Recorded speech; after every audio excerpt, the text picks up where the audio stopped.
नाज़रीन हमारे उर्दू को भी थोड़ा थोड़ा बर्दाश्त कर लेना। ये डायरेक्ट बड़ों का आदमी है, तो जाहिर का ना वो डायरेक्ट बड़ों का आदमी रहा है। मखदूमों की मटियारी में एक नहीं चलती। डिप्टी कमिश्नर जो मुकर्रर हुआ था वो भी जरदारी माफिया के कहने पे हुआ था।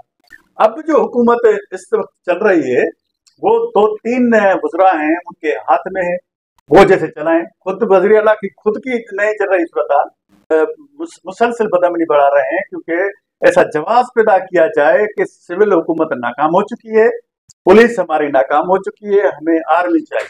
तो तंज उस पर करना मना, वो नहीं चाहते कि मखदूम अब पार्टी में रहें, उनको मखदूम की जरूरत नहीं है, उनका रास्ता बंद किया जा रहा है। रास्ता बंद किया जा रहा है। अस्सलाम वालेकुम, मैं हूँ राना शेर मोहम्मद फेस ऑफ सिंध के साथ। आज हम बात करेंगे मौलाना फजल रहमान की अहमियत दिन ब दिन क्यों बढ़ती जा रही है। एक तरफ तो पीटीआई वाले उनसे हाथ मिलाना चाहते हैं, जबकि सदर पाकिस्तान और वजीर आजम पाकिस्तान भी उनसे मुलाकातें करते नजर आ रहे हैं। और सिंध की सियासत में एक पीपल्स पार्टी के अंदर से ही आवाजें उठना शुरू हो गई हैं, और सिंध में जो 16 साल से पीपल्स पार्टी की हुकूमत है और यहाँ पर जो हुक्मरान जमायत इक़्तिदार में रही है, उसके अंदर से ही आवाजें आना क्यों शुरू हो गई हैं। हमारे साथ मौजूद हैं प्रेस क्लब नौशर फिरोज के साबिक सदर सीनियर सहाफ़ी जाहिद राजपर। ये भी हमारे साथ आज की इस गुफ्तगू में शामिल रहेंगे। जाहिद, आपको वेलकम करते हैं। मेहरबानी राना। आप ये बताएं कि मौलाना फजल रहमान जो 90 की दहाई से उनकी सियासी बसीरत नजर आती रही है, हर दौर में वो अहमियत हासिल करते रहे हैं, इस वक्त एक बार फिर जो उनकी अहमियत बढ़ गई है, जबकि उनकी कौमी असम्बली में सिर्फ 8 नशिस्तें हैं और सेनेट में सिर्फ 5 नशिस्तें हैं, तो उनकी अहमियत एकदम क्यों बढ़ गई? एक अहम बात आपसे कहना चाहता हूँ, क्योंकि मौलाना अज़ीज़ुल्लाह वो थे जो बड़ा एक आलम थे, और शुरू में वो जमीयत उलमा इस्लाम के मरकजी रहनुमा में एक थे। तो उनसे जब मैंने कचहरी की तो हाल वाल किया थे, आप जो है मौलाना जो जमीयत उलमा इस्लाम के पानी थे, जो मुफ्ती महमूद, आप उनके करीब रहे हैं, तो वहाँ आपने क्या बात महसूस की, कैसे आप कचहरी करते थे? तो उन्होंने कहा कि जब उनका बेटा मौलाना फजल रहमान है हमारी गुफ्तगू आता था तो वो इशारा करता था कि आप गुफ्तगू बंद करें, आम गुफ्तगू करते थे। जब वो चला जाता था तो फिर हम तंजीमी उमूर पर या दीगर जो मसले थे उस पर गुफ्तगू करते थे। तो हमने उनसे पूछा, मौलाना साहब ये आप क्या कह रहे हैं, आपका बेटा है और तंजीमी में गए? तो उन्होंने कहा कि भाई मेरा बेटा है, मगर इनके तल्लुकात बड़ों से हैं, तो ये डायरेक्ट बड़ों का आदमी है, तो जाहिर का वो डायरेक्ट बड़ों का आदमी रहा है, तो इसलिए अब बड़े भी परेशान है इसके लिए। अब जो मसला सामने आ रहा है वो मसला ये है कि तालिबान टीटीपी इनको गले पड़ गई है। रियासत ने टीटीपी को बढ़ाया, उनको खूब खिलाया, उनको अफगानिस्तान में जो है ना लड़ाया और सोवियत यूनियन को शिकस्त दी, और अब अमेरिका को भी ऐसे ही कहते हैं। तो अब ये तालिबान जो है इसके गले पड़ रहे हैं, सूरत हाल खराब हो चुकी है। केपे की इधर केपे की सूरत हाल खराब है, दूसरी तरफ बलोचिस्तान की सूरत हाल खराब है, दोनों तरफ सूरत हाल आग लगी हुई है, आग बरसी हुई है, तो रियासत के लिए परेशानियां बढ़ गई है। इस सूरत हाल में मौलाना फजल रहमान की अहमियत दुगनी हो गई है, तो वो परेशान है कि वो टीटीपी को संभाल लेगा, क्योंकि इनके तहलकात जो है वो खुद टीटीपी में मजबूत है, अफगानिस्तान में भी इनके तहलकात हैं। नहीं, अगर आपकी बात शायद मान ली जाए कि इस्टेब्लिशमेंट की या जो मुक्तदरा है उनके लिए इसकी अहमियत इस वजह से भी ज्यादा बढ़ गई है कि मुल्क में दहशतगर्दी और तालिबान का जो इंतहा पसंदाना रवैया है वो बढ़ता जा रहा है, उनको रोकने के लिए फजल रहमान जरूर। मगर अगर आपकी बात मान ली जाती है तो फिर पीटीआई की क्या मजबूरी है कि पीटीआई भी उनके साथ हाथ मिलाना चाह रही है, और उनको 2 सेनेट की सीटें जो उसने डिमांड की है उस पर भी उन्होंने गौर कर दिया है। गुज़िश्ता रोज जैन कुरैशी की स्टेटमेंट आई है कि हमारे पार्टी के अंदर भी इस बात पर गौर किया जा रहा है। ये मसला ये है कि खुद पीटीआई प्रो टीटीपी है, उनकी हामी है बिल्कुल। आपने इमरान खान की हुकूमत में तो उन्होंने मुज़ाकरात भी कर शुरू कर दिए थे और उनको 5,000 जो तालिबान थे उनको लाकर आबाद भी किया था। मगर वो बात उनके गले में पड़ रही है, रियासत की यहाँ नली में अटकी हुई है।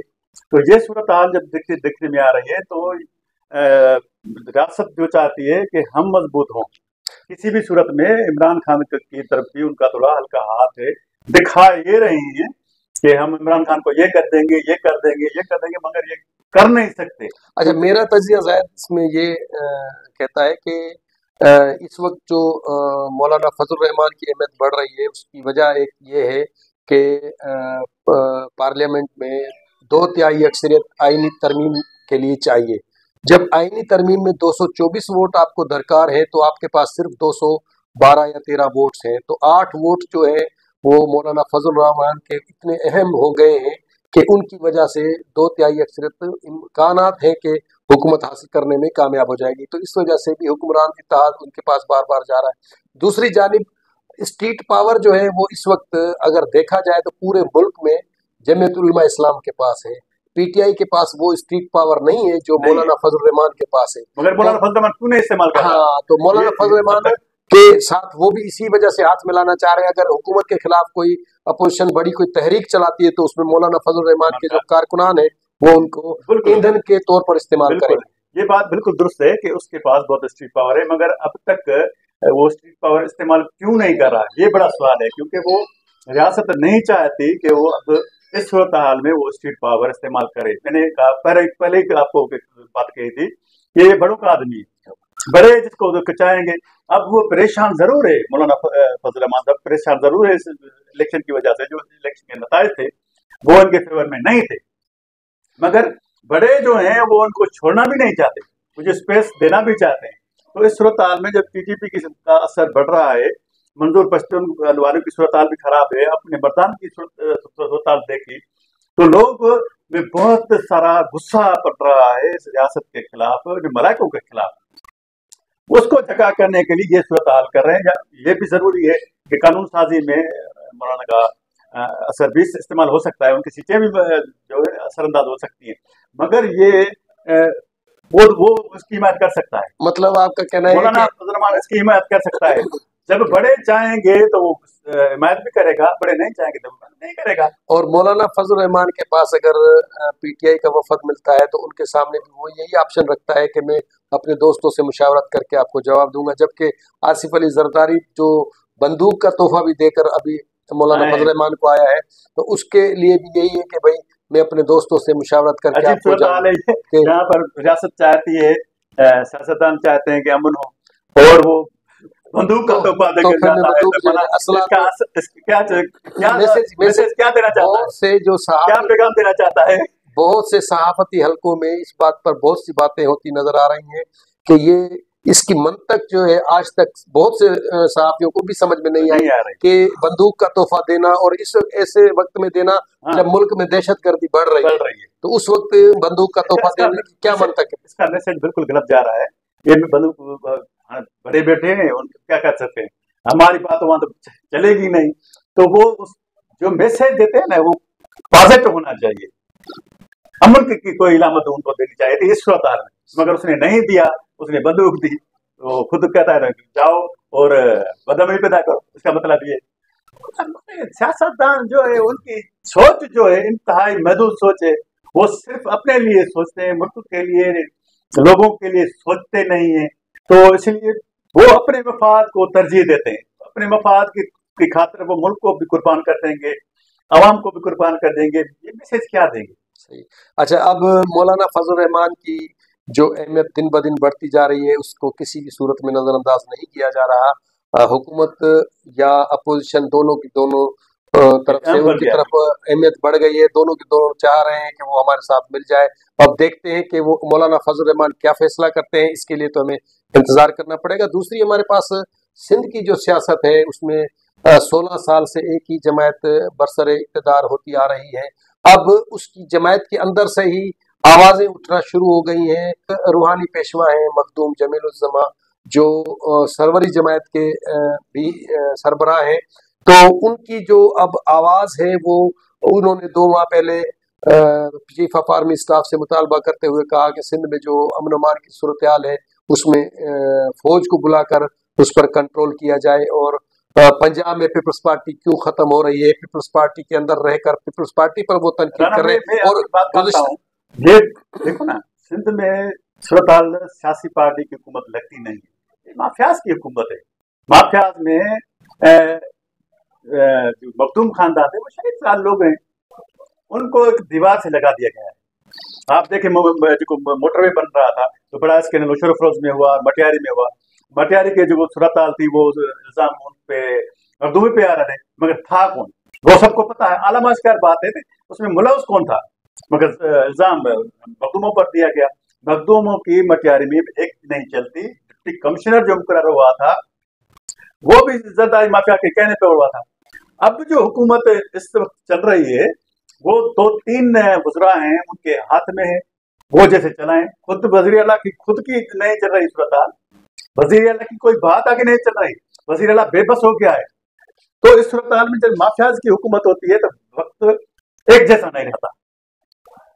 5 साल पहले की दूसरी बार 5 साल की ये नहीं रहती। किस किस को ये मनाएंगे, किस किस को बिठाएंगे, नहीं, किस अब किस के मसाले हल करेंगे। जैसे जैसे वक्त गुजर रहा है जायद, आप ये बताएं कि सिंध में जो एक दहशतगर्दी बढ़ रही है, सिंध में जो लोगों के साथ लूटमार का सिलसिला है वो ज्यादा बढ़ता जा रहा है, और कोई चंद अजला तो ऐसे भी हैं जो नो गो एरियाज बने हुए हैं, और हुकूमत नाम की कोई भी रिट वहां पर नहीं नजर आती। एक हमारे सहाफी हैं जान मोहम्मद महर, वो उसके जो कातिल है वो सरेआम जो कच्चे में बैठे हुए हैं, लेकिन पुलिस या सिंध हुकूमत उनको आज तक पकड़ने में नाकाम रही है, और बहुत से सहाफियों के जो कातिल है वो दंदनाते फिरते नजर आते हैं। तो हुकूमत नाम की तो कोई चीज नजर नहीं आ रही। तो इसको आप कैसे देखते हैं कि सिंध के लोग जो पीपल्स पार्टी में उम्मीदें लगाए बैठे हुए हैं कि हमारे जो है ना बहुत मसले हल होंगे, लेकिन मसले हल होने के बजाय मसले तो बहुत बढ़ते जा रहे हैं। है ना, हुकूमत जो होती है वो बदबस्त हाथी की तरह होती है, जो चाहे कर सकती है, मगर नियत हो करने की, इनकी नियत नहीं है करने की। इनके हालात जो है ऐसे ही पैदा कर रहे हैं, हालात ऐसे ही पैदा कर रहे हैं, बदअमनी की सूरत हाल बढ़ाना है। क्योंकि सिंध की में लाखों एकड़ जमीन ऐसी है जो फौजियों को चाहिए, उनके लिए मुसलसल बदअमनी बढ़ा रहे हैं। क्योंकि ऐसा जवाब पैदा किया जाए कि सिविल हुकूमत नाकाम हो चुकी है, पुलिस हमारी नाकाम हो चुकी है, हमें आर्मी चाहिए। और आर्मी जब आएगी वो अपनी छावनियां बनाएगी, वो जमीनों पर कब्जा करेगी। क्योंकि अब यहाँ पर जो डाकू का राज था, ये मुस्तकिल यहाँ पर डाकू चलते रहेंगे, इसलिए आर्मी को मुस्तकिल होना जरूरी है। तो आप देखें सकरन में फौजी छावनी बन गई है, तो यहाँ पर फौजी छावनी बनाने लाखों एकड़ जमीन ऐसी है कि जो जरिए फार्मिंग के नाम से ये हथियाना चाहते हैं, वसाइल हथियाना चाहते हैं। ये इसी वजह है बंद। हालांकि जो हथियार डाकू के पास आते हैं वो फौजी तर्ज के हथियार होते हैं। ये कहाँ से आते हैं? जाहिर बात है कि वो खुद डाकू तो हथियार नहीं बना सकते ना। मतलब जाहिर बात है जदीद तरह हथियार है, मुल्क के दिगर इलाकों से आते हैं। कौन पहुंचाता है? अच्छा, देखिए सड़कों पर जगह जगह जो उनकी चौकियां हैं, सूरत हाल के की खराब है, बलूचिस्तान की सूरत हाल खराब है। यहाँ पर जगह जगह चौकी कायम है, उन चौकियों को क्रॉस हथियार कौन कराता है?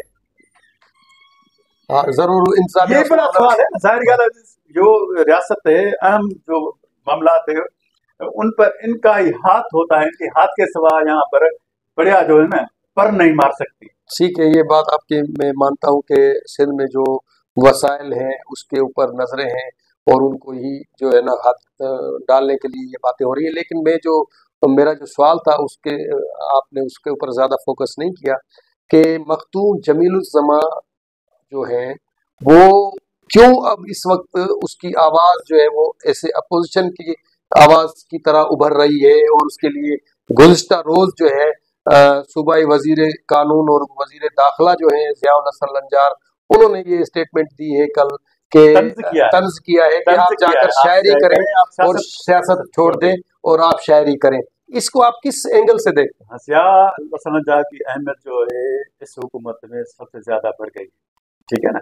जा की बात माना समझो कि जरदारी की मुंह की बात है, तो तंज उस पर करना मना, वो नहीं चाहते कि मखदूम अब पार्टी में रहें, उनको मखदूम की जरूरत नहीं है, उनका रास्ता बंद किया जा रहा है, उनका रास्ता बंद किया जा रहा है, जैसे दीवार से लगाया जा रहा है। जैसे सिंध में मुशर्रफ रोड में किया है, सिंध के मुख्तलिफ इलाकों में किया है, या मुंगेरी साहब पर बड़ा ठेकेदार है, वहां पर उसको एक रात में लाके जितवाया गया, करोड़ों रुपया उनसे ले गए। लेकिन सिंध में अपोजिशन तो नजर नहीं आ रही, अपोजिशन में बिल्कुल नजर, वैसे अपोजिशन करना नहीं चाहते। जीटीए खुद पगारों ने कहा कि क्यों हल्चल चलाएं, जबकि खुद ये जरदारी पैसे देकर हुकूमत ले आया है। सही, वो जीटीए तो करना नहीं चाहिए, क्योंकि वो जागीरदार होगा, उनका ये मसला नहीं है, उनके जो जाती मसाइल है वो जो भी हुकूमत है वो हल करेगी, पर अवाम का उनसे कोई ताल्लुक नहीं। बाकी जो अवामी पार्टीज हैं वो छोटी छोटी जरूर हैं, उनके पास इतनी बड़ी ताकत नहीं है, मगर वो आज भी आवाज बुलंद कर रही है।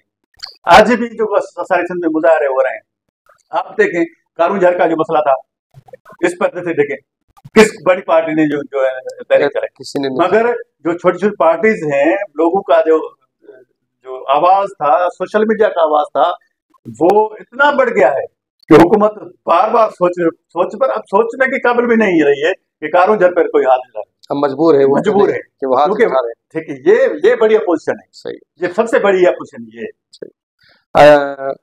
दोस्तों, जिसने मेरा ये चैनल सब्सक्राइब नहीं किया, बराए करम इसको सब्सक्राइब कर लें, और अगर आज की वीडियो आपको पसंद आती है तो इसको कमेंट्स, लाइक और शेयर भी करें। जाहिद राजपर की आपने बातें सुनी, जाहिद राजपर और मेरी एक बात पे इत्तफाक है कि इस वक्त सिंध में जो अपोजिशन का किरदार अदा जीटीए करना चाह रही थी, लेकिन वो करती नजर नहीं आ रही, तो सिंध में अब कोई भी अपोजिशन नहीं है। इसी वजह से पीपल्स पार्टी की जो इक़्तिदारी जमायत है इस मुल्क सूबे में, गुज़िश्ता 16 साल से उसकी हुकूमत है, तो उसके अंदर से अब अपोजिशन की जैसे आवाज़ें हैं वो उठना शुरू हो गई हैं। वजह उसकी सिर्फ और सिर्फ यही है कि जो बढ़ती हुई करप्शन है, बढ़ती हुई बदअमनी है, उसके खिलाफ जो संजीदा किस्म के लोग हैं वो उन्होंने आवाज़ बुलंद करना शुरू कर दी है। अगले प्रोग्राम तक दीजिए इजाज़त। अल्लाह हाफिज़।